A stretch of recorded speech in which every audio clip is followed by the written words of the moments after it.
Bueno, otro sector muy afectado por la crisis, la industria automotriz argentina. Hubo una reunión importante en el sindicato ESMATA con la presentación de un lanzamiento de un plan para reactivar el sector. Estuvo allí presente el presidente de la República, Alberto Fernández. Vamos a tratar de entender la historia de este sector tan clave con un hombre que se dedica a estudiar su historia, Gustavo Feder. Muchísimas gracias, Gustavo, por estar aquí. Gracias por la invitación, Luciana. Bueno, vemos los datos de la industria actualmente con una caída de actividad estrepitosa, de ahí el plan. De acuerdo con las terminales agrupadas en ADEFA, la caída del nivel de actividad fue hasta noviembre incluido en este año del 32,7%. Eso en la producción de vehículos. Y la venta de autos 0 kilómetros cayó en un 43,9%. ¿Cuándo fue pujante el sector de la industria automotriz en Argentina? Bueno, podemos decir que la industria automotriz en Argentina tuvo una época de oro entre los años 60 y 70, donde hubo a fines de la década del 50, en el año 59, un plan de desarrollo estratégico para el sector durante el gobierno de Frondizi, que se consolidó durante los años 60 y 70 prácticamente completos, con una industria que acompañaba a su vez la evolución del sector industrial en forma más genérica. Claro. Y al mismo tiempo en un crecimiento también de la economía argentina y sobre todo de los sectores medios que accedían por primera vez al auto 0 kilómetro. Claro. ¿Era una industria pensada más para alimentar el mercado interno o para exportación también? No, fueron una industria para el mercado interno fundamentalmente. Había por un lado medidas proteccionistas que impedían o dificultaban la importación de unidades completas, pero así todo se ha logrado, sobre todo a partir de comienzos de los años 70, un proceso bastante acotado de exportación de vehículos, sobre todo a los países vecinos, ¿no? de Sudamérica. Claro. Ahora, la gran discusión es si se exportan autos, unidades terminadas o autopartes. ¿En qué es fuerte el sector hoy automotriz en Argentina? Bueno, con respecto al tema de las autopartes, podemos decir que hoy estamos en una situación compleja porque es muy alto el contenido de piezas importadas, por lo tanto esto genera que problemas con la obtención de divisas para poder producir localmente.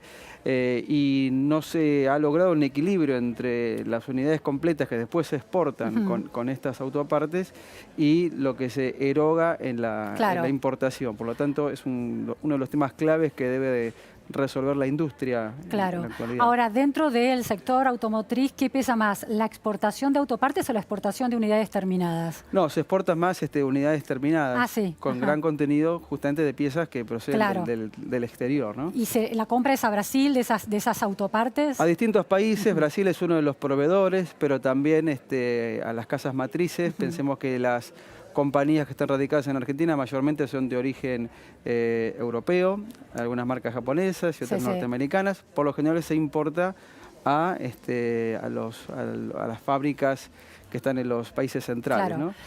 Gustavo, ¿cuándo nace la industria automotriz en la Argentina? Bueno, tuvo varias etapas o varios intentos.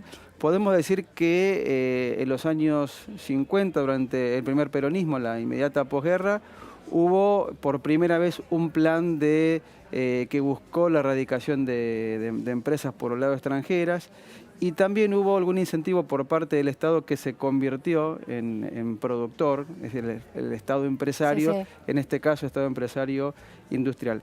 Esos fueron los primeros intentos que podríamos considerar como parte de un plan de desarrollo del sector. Y después es el que te mencionaba hace un rato, que fue con Arturo Frondizi, que también él tuvo una legislación pensada para desarrollar específicamente el sector automotor.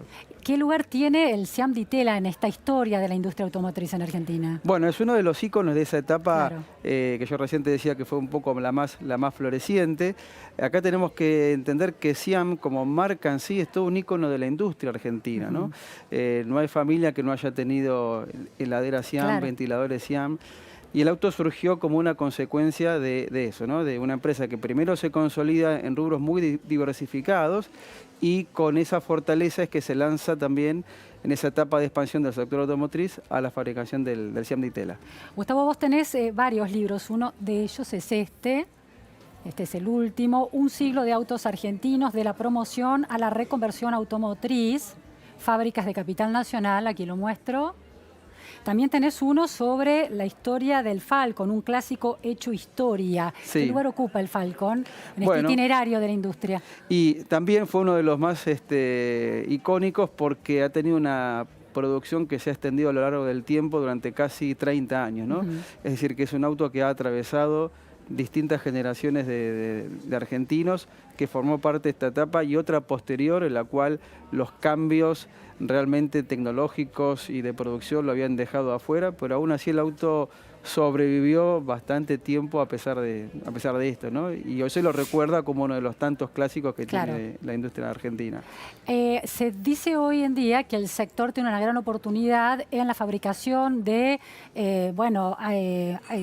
autos o camionetas, pick-ups, por ejemplo, las que tienen que ver con el desarrollo del agro. ¿Cuánto hay de preciso en esto? Bueno, mucho, y de hecho si observamos los vehículos que producen la mayoría de las 12 compañías que están radicadas en Argentina, se ha marcado esta tendencia muy fuertemente en los últimos años hacia lo que denominamos pick-up livianas, pick-up de 1 tonelada, que no solo tienen que ver con el agro o la producción local, sino que también tiene una fuerte presencia en la exportación, estas unidades. Y no solo en lo que es regional, sino que también se exporta a lugares que son extrazona.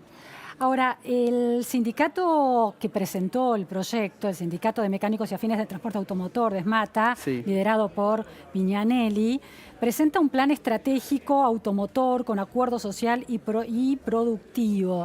Este sindicato tiene una particularidad de ser muy activo y ha tenido un lugar en la historia argentina muy clave, por ejemplo, en el Cordobazo, ¿no? Sí, claro. ¿Por qué Córdoba se convierte en un centro de desarrollo de la industria automotriz tan central? Porque Córdoba ya tenía un antecedente industrial muy importante con la fábrica militar de aviones. Y a partir de la presencia de este complejo industrial es que se crea el IAME, Industrias Aeronáuticas y Mecánicas del Estado, que va a dar origen a vehículos producidos por el Estado, como por ejemplo el rastrojero, que también es otro de los más conocidos y recordados. Y a partir de la existencia, no, se dejó de hacer en 1980 cuando cerró la fábrica. Y entonces, a partir de este antecedente es que se produce en los años 50 la erradicación de otra empresa muy recordada que fue Industrias Kaiser Argentina, ICA, que fabricó el Jeep o la estanciera, y que gracias a la presencia de IAME se decidió que ICA también se radicara en Córdoba. Y por lo tanto ahí se crea un polo metalmecánico muy fuerte, que después se va a reforzar con la llegada de autopartistas muy importantes para abastecer a estas fábricas. ¿Cuándo llegan las grandes multinacionales, Fiat, Volkswagen, y se instalan en la Argentina y se convierten entran también en este tramado de empresas automotrices? En los 60 fundamentalmente. Todo es ahí.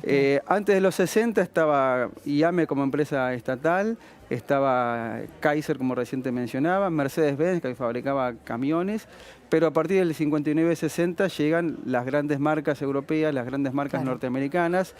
Volkswagen va a llegar recién en los años 80, dentro de otro contexto y otro plan de país y otra legislación, ¿no? Ahora, lo interesante es que el desarrollo de la industria automotriz, como otras industrias de fuerte inversión de capital, eran, un punto estratégico del Estado, ¿no? Eso en algún momento se frena, el Estado se retira de este concepto. ¿Cómo sucede esa evolución? Bueno, en primer lugar, sí, como bien decís, primero hubo políticas para favorecer la erradicación de compañías en el peronismo y con Frondizi. También el Estado participa como empresario. Y después, en los años fines de los 70, durante la dictadura militar, se cambia la visión del proyecto de país, ¿no? Argentina deja de ser un país industrial y cambia hacia modelos más de especulación financiera o un intento de volver a los productos primarios que son priorizados respecto a la industria. Y ahí en general se produce un cambio de la matriz productiva argentina, donde la industria automotriz es parte de aquellos que se ven obligados a reconvertirse o a desaparecer, ¿no? Así que ese es el quiebre que se produce muy claramente en el sector y yo diría que en el conjunto de la actividad industrial del país. Gustavo, conocemos Toyota, el just in time, esa Sí. producción de que cada pieza se va sumando en una serie continua sin detener la línea de producción.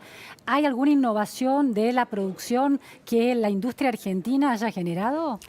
No particularmente la industria argentina, lo que sí, debido a la menor escala que tiene nuestro país respecto a los países centrales, se deben adaptar permanentemente los métodos de producción para que puedan ser aplicables al nuestro. Entonces ahí tenemos una innovación que, si bien no tiene trascendencia a nivel internacional, permite lograr ciertas escalas productivas acotadas a nuestro mercado y al mercado regional. ¿Cuál fue el último modelo que la industria automotriz argentina puede considerar que fue una creación propia? Mira, hay muchas discusiones sobre el tema, pero básicamente hay dos modelos históricos que son nacionales casi de manera consensuada, ¿no? Uno es el rastrojero que te mencionaba hace un rato y el otro el Torino. El Torino, otro vehículo que fue desarrollado en gran parte localmente, a pesar de que tenía un origen extranjero en algunos de sus componentes, pero son los dos que más agregado local han tenido en nuestro historial automotriz. Bueno, muchísimas gracias, Gustavo, por estas precisiones en torno a la historia de la industria automotriz. Veremos cómo avanza y cómo se consolida finalmente la actividad